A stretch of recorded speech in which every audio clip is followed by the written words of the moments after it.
All right, Oval fans, this is the episode 2 review. So, wait, what was the title? Was it Unexpected?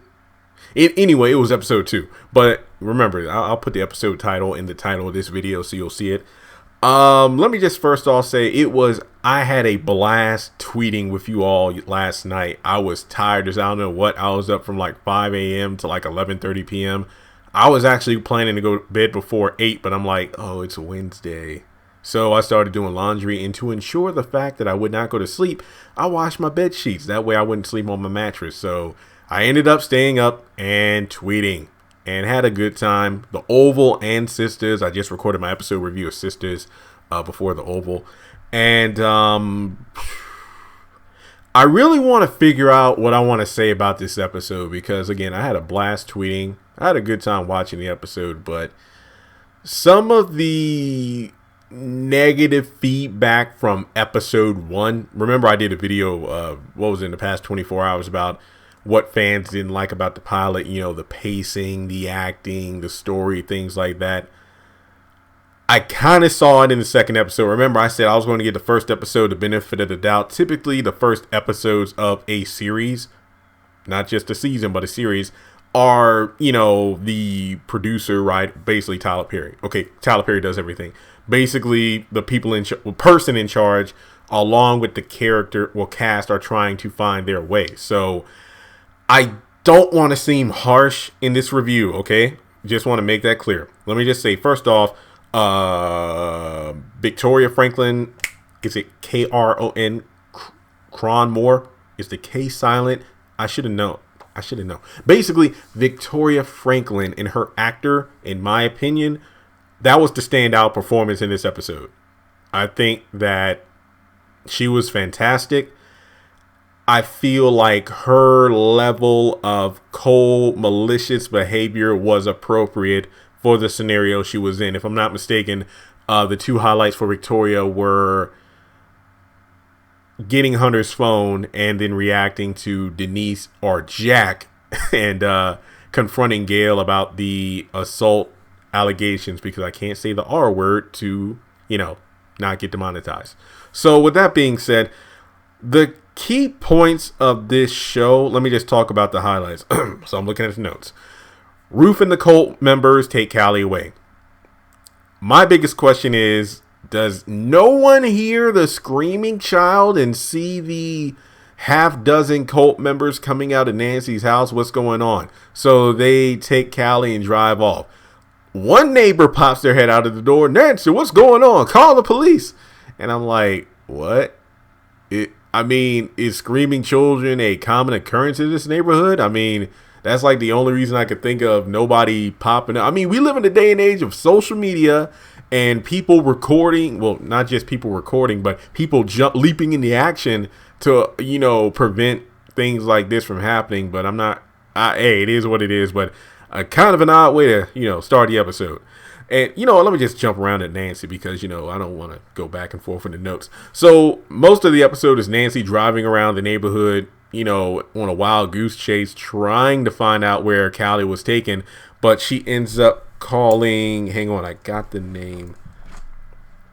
It's Barry's girlfriend. Now I'm going to be pissed off because I cannot find her name in my notes, but I know I wrote it down. Richard. Okay, I can't find it because my handwriting is bad when I'm rushing my writing. But in any case, so Barry's girlfriend, who works at the pharmacy, gets a call from Nancy, asked to be picked up so they can both look for her together. And luckily, she's the level-headed one in the situation because obviously someone has to be. And she makes a good point. I can get Nancy being filled with guilt over what happened because this is completely her fault. But then also, the distraught of what happened to the child. But then it's like, you got to think of it from the perspective of you don't know where these people are going.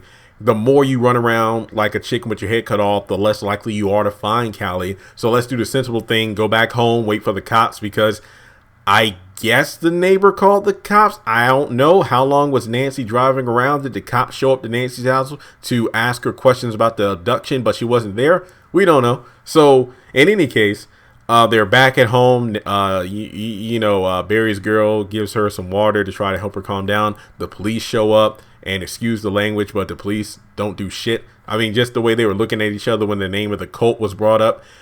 I guess it goes back to what I said a couple minutes ago that, well, I guess screaming children and children being taken away by cult members is not an uncommon thing because, as they said, well, a lot of children have been taken by the cult, but they are with their legal parental figures. But then she pulled out the paperwork with like the restraining order and whatnot. But then the cops like, ooh, I'm not qualified to look at those kind of documents. You got to wait to see a judge the next morning. And it's like, what? I don't know what's going on.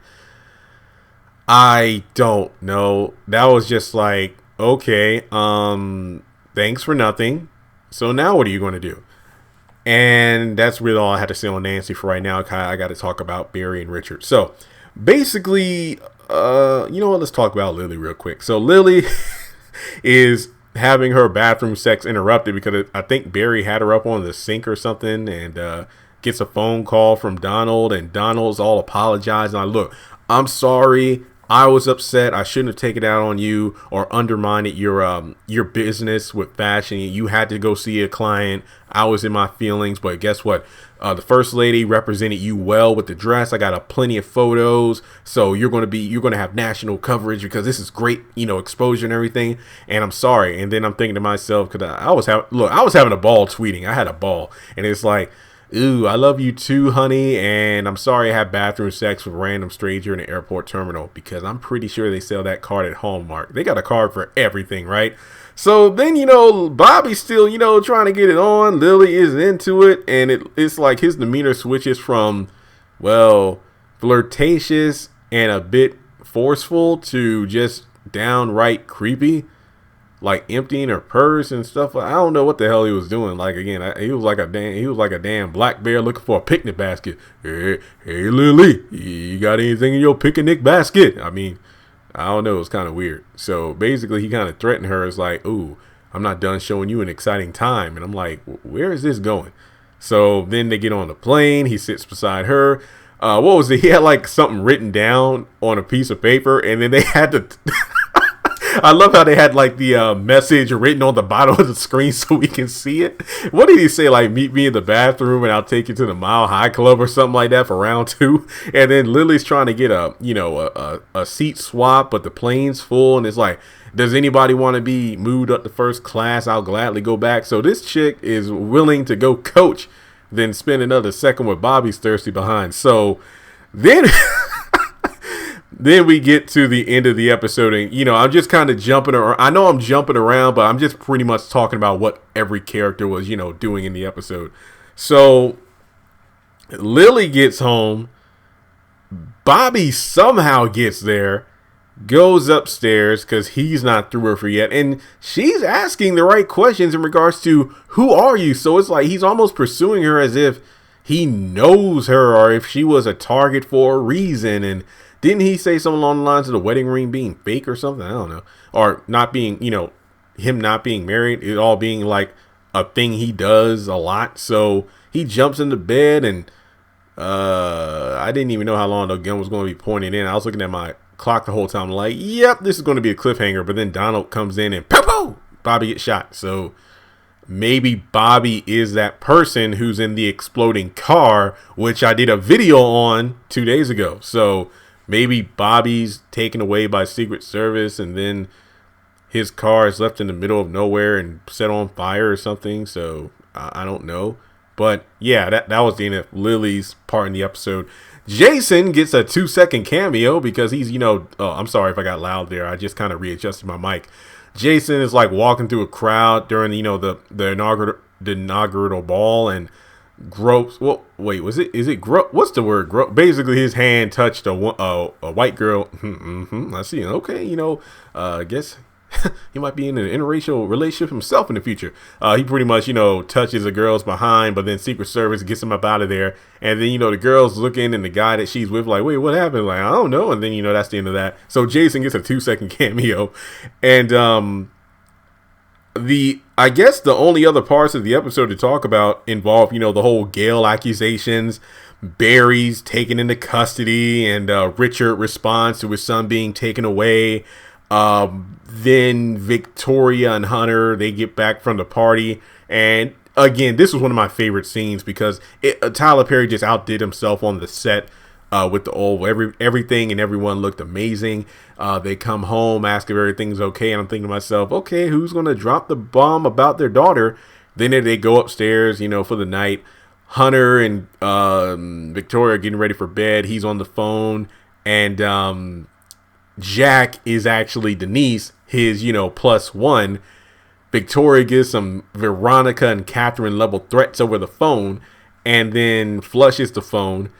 But what was it before she did that? Didn't he? No. He actually, pulled up Twitter because she's like, I could be the president. I forgot what Chris Rock special it was. Was it Kill the Messenger or whatever? And he talked about how the president can't have a black wife. I think this is right before the Obamas went to the White House, but he talked about how a white woman will work, behind you. What was it like? Work beside. What was it? The white woman knows how to play her role, but the black woman wants to play your position. Like, oh, hey, honey, I just won the White House. No, I'm the president of the United States. No, we won. And I thought about that routine the entire scene, because then he pulled a low blow. It was like, let me pull up what everybody's saying about you on the internet, and it visibly hurt Victoria. So I'm like, yeah, that is how it works nowadays. Some celebrities respond, some celebrities don't pay attention, but words really do hurt you, especially when they're on the internet. But in any case, Donald comes in and tells them about what's going on with Gail. She refuses to take I gotta say the word because the rape kit. She doesn't want to take it. So basically, Victoria pulls a Dorothy from the Wizard of Oz, goes into the room with a bucket of water, pours on the Wicked Witch, her daughter, and basically gets her to confess the truth about how she was not assaulted. So Barry has to explain to Donald what happened. So this is one of the scenes where I look at the acting and go, Now here's the thing.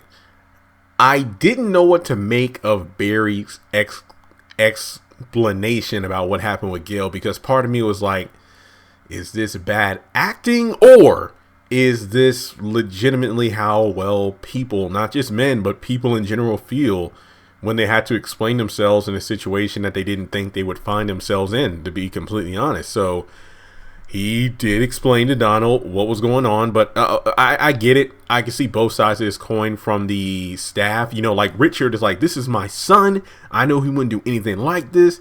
And, the other staff members were like, I don't believe he did it, but this is protocol. So I do understand both sides of, I know what my son did or didn't. Well, I know who my son is. He wouldn't do this. And then, of course, the logical stuff, like, if she doesn't want to take the rape kit, then there's a pretty good chance he didn't do it. And she's making this entire story up. So, again, I don't really know how to make heads or tails of the acting in that scene, but, that leads into the later scene, which I'll get to. But,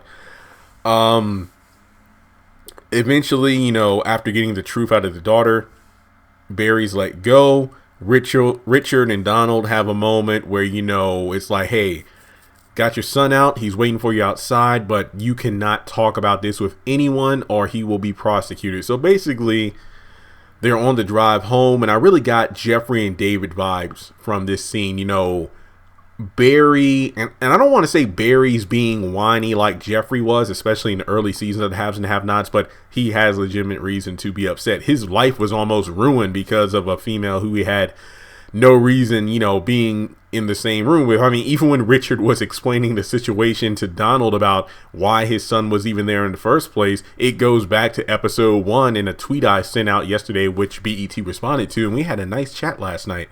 Why would Richard just let his son go up in the room? Because I watched the episode 6 times, and the 6th time, I don't know why I didn't catch it the first 5, but the dialogue, Richard, he didn't want Barry to go up there, but he's like, Barry, go up, it'll be okay. And I'm like, no, it's not. So basically, after the maid was told to leave the room, She tried to fill up on him, pulled up her skirt, was trying to give him oral, and that's when he lightly shoved her. She hit her head, and then, then she woke up. He raped me.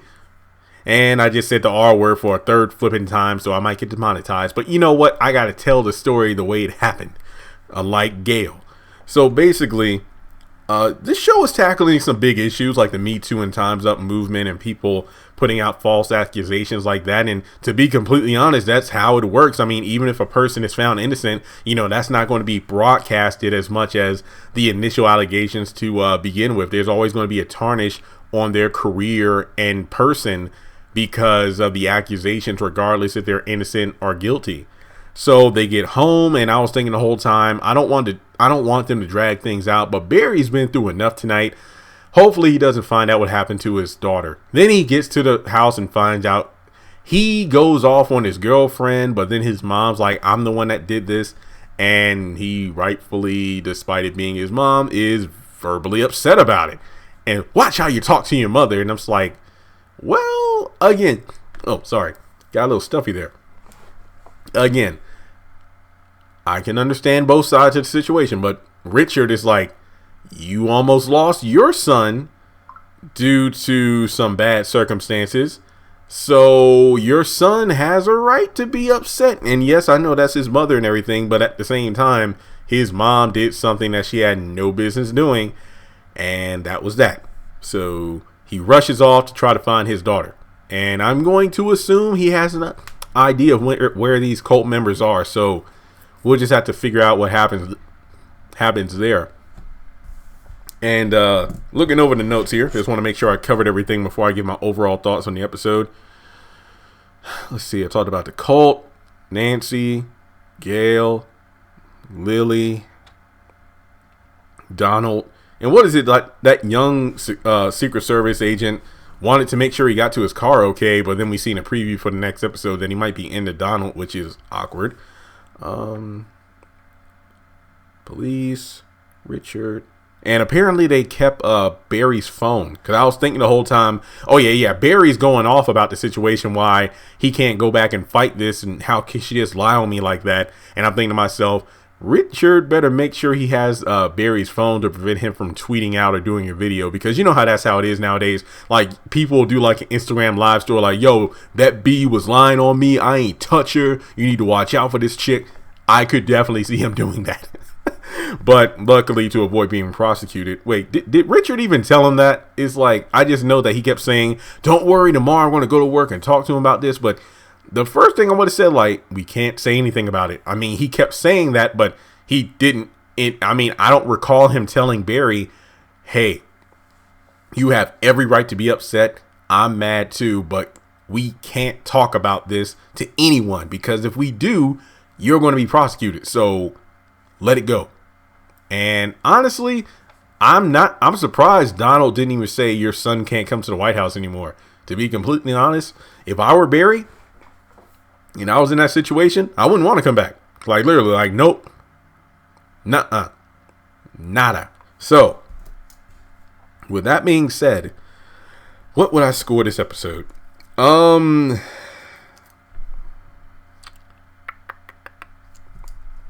7 out of 10.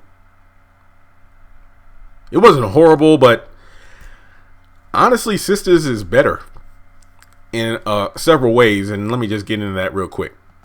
I think so far the main reason is the fact that Sisters, for one, seems to be, and regardless what you think about the show, I think that Sisters seems to be dealing with more realistic and everyday scenarios that people face in general, specifically women, but there have been some elements in the episode so far where a man goes through some of the similar same things but from a different perspective. With The Oval, I think that only 2 episodes in, it's a bit over the top. I mean, yes, I've said it time and time again with the haves and the have-nots. Okay, who's going to die? Who's going to blow up a car? Who's going to set this house on fire? Who's going to get shot? It seems like Tyler Perry pulls one elaborate thing after another to get viewership during those mid-season, season finale cliffhangers, which obviously makes sense. But at the same time, I would much rather there be character growth and development rather than introducing 50 new characters, 20 deaths, 3 explosions, but I don't really feel anything for the characters because they haven't changed. The Oval versus Sisters, I think I'll probably have to do a versus video, probably either at the mid-season finale or after episode 5 or 10. I don't know. I'll decide later. Since Sisters has a smaller cast, I feel like they have a better advantage because you get to know the characters more. With the Oval, you have a much bigger cast. Some characters haven't even been introduced yet, and I get it. It's only been 2 episodes, but there are still a lot of characters, and it's like I'm kept scratching my head at the end of the first 2 episodes. Not in a good way, like, oh my god, I'm scratching my head like, oh, what's going to happen next? But I'm scratching my head as in, wait, what? That's kind of what my feeling is. It's kind of like Sisters definitely has smaller ensemble, which means more time for the characters. The stakes in that show seem, well, more realistic. And I get it. This show, The Oval, is supposed to be like what goes on within the White House, you know, like the corruption, the drama. And it is realistic in the Tyler Perry formula, if you will. And some of the things that have been depicted in this show so far most likely have happened in one way, shape, or form. You never know. But when it comes to Sisters, it definitely feels... Yeah, Sisters is definitely more grounded, which makes a lot of sense. You're dealing with 4 black women in the world today, as opposed to a family in the White House and people who work there. So obviously, it's hard to even expect these shows to be on the same level in terms of relatability. But I do appreciate how The Oval has tackled a couple of real world things right off the bat, such as Me Too, the powers that be picking specific people for the White House, even though we have yet to realize what that reason is for the Franklin family. But Jason, look, episode 3, you got to give my boy some screen time. Let us know a little bit more about him. He literally had a blink and a miss moment cameo in the episode. You know, like we see him walking into the White House behind his parents, but that's it. The acting is probably the biggest thing people talk about with this show. Again, it's just starting out, and I want to give it a little bit more time, at least to episode 5, before I make a solid opinion. But like I said at the beginning, Victoria Franklin was the standout of the episode, in my opinion.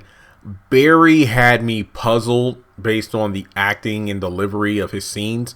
Like, the explanation of Donald about what happened with Gail, that makes sense in regards to how he was reacting, because it was a high tense situation. When he was freaking out on his dad, I do think Richard, and correct me if I'm wrong, if I might have missed it, but he kept saying, you can't talk about it, we can't talk about it. But did he say prosecutor? He kept saying, you know, these are some powerful people. That is true, but if you just simply say you'll be prosecuted if you don't shut your mouth, I think that would have just kind of, you know, fizzled things out. And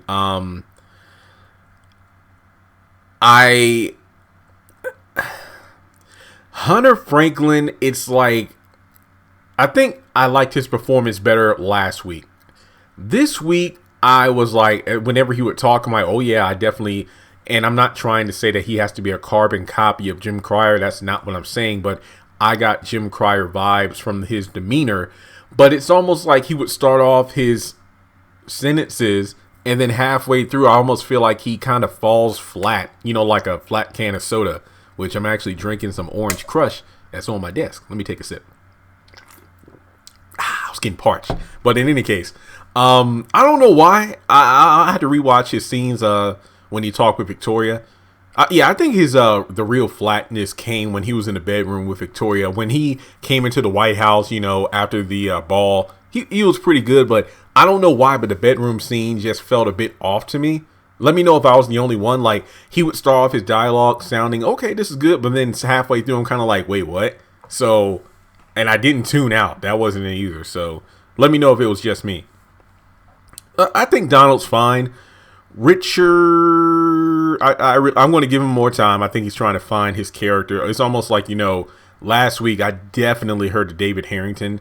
This week it kind of went in and out. But then again, this week his character was meant to face with multiple emotions. So, Priscilla, is it Priscilla? The woman that was with Richard in the kitchen, who pretty much was going off about, I knew that girl was trouble. She's pretty good. I think she was in the Madea family funeral, so her character so far pretty consistent.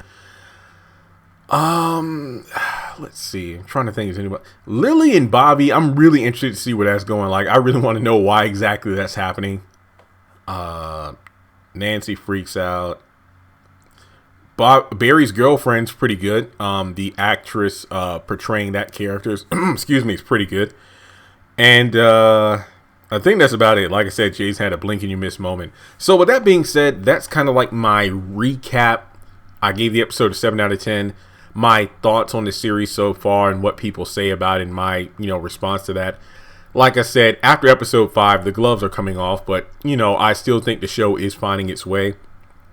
So take it with a grain of salt in terms of my criticism and praises for the series. But I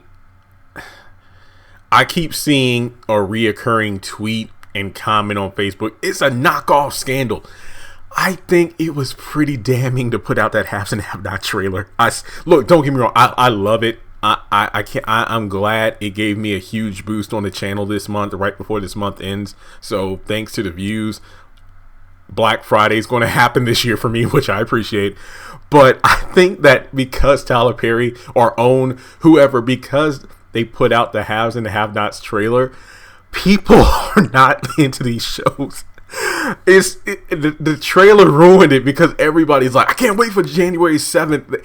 More people are talking about the return of the Haves and the Have-Nots than they're talking about Sisters in the Oval, at least in my opinion. Oh yeah, another thing is I'm interested to see what the ratings are going to be for this week. I can't wait to see what the ratings will be, especially after last week's being incredible, but then people saying they didn't like the shows. But I wonder if episode 2 will yield similar ratings or lower. So we'll just have to talk about that in its own separate video. But with that being said, the Oval, hey, it's interesting. It's interesting. It's not perfect, but it's interesting. I obviously will continue to watch, and I will continue to live tweet, so long as I'm actually awake, because I don't want to push myself too hard, because if you remember, I posted like damn near 20 plus videos over the past 24 hours. So I even tweeted like, look, I'm going to live tweet and take notes, but I'm going to record my reviews on Thursday because I was exhausted. So with that being said, folks, make sure you subscribe to the channel if you haven't done so already. We hit 94,000 this morning. We need less than 6,000 to go. Links to social media are in the description below. You guys know the formula by now. And also, have a happy Halloween. I will be doing a have and have not video today because it is Halloween. People have asked me to do a video for Halloween, and this obviously will have to do with death. So we're talking the criers. So let me know. Again, I know it's only been 2 episodes, but at the same time, what do you think about the Oval so far? Do you agree with the things that I brought up that are a bit negative about the show? But I've seen a lot of people say the same thing, so we'll just have to wait and see. But I think Victoria was the standout of the episode. And, do you rank it a 7 out of 10, lower or higher? And I'll talk to you in the next video.